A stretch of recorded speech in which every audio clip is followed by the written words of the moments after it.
Hey Brittany, let's take a look at your week 3 assignment 3 project here. I don't think this is too bad actually. You've done a nice job with trying to get some different textures in place. I think you're working with a difficult subject matter. I think anytime you have anything that is black, it just makes it very difficult to render because it's already a very dark object, and so trying to get the value range to work in your favor becomes more difficult than having, say, a full range of values available from highlight to shadow tone.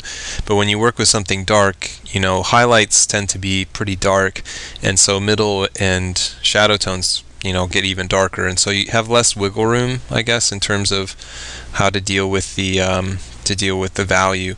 But I think this is actually working out nicely. The perspective feels very good in a lot of ways, and it's kind of a nice touch as we look into this drawing. The way that the shelves kind of move upward, we see a lot of them, then we see a little bit, then we don't see as much, and then we don't see any of the top plane, is just exactly how it would work in a real life situation.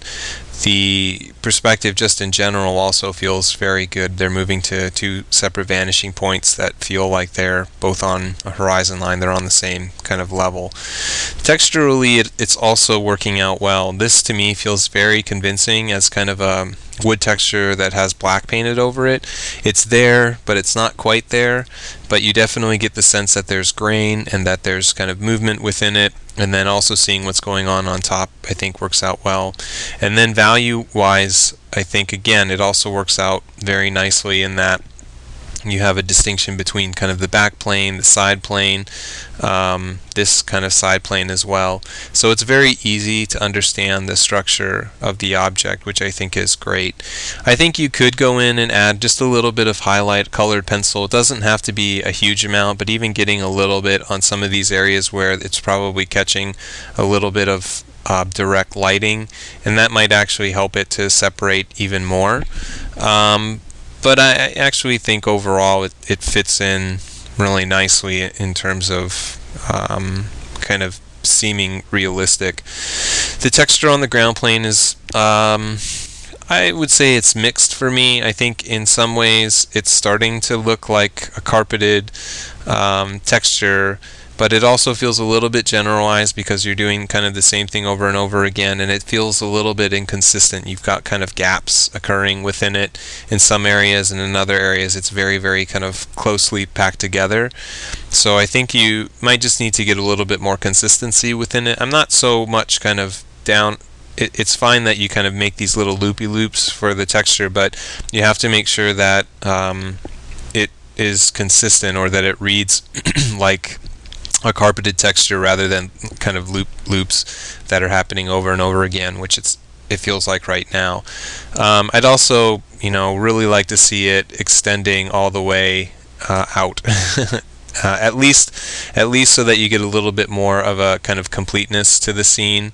Even if it's kind of working with perspective would actually be kind of nice, but I feel like there's just a lot of unfinished space here that is very abrupt. It just kind of happens and it just kind of stops.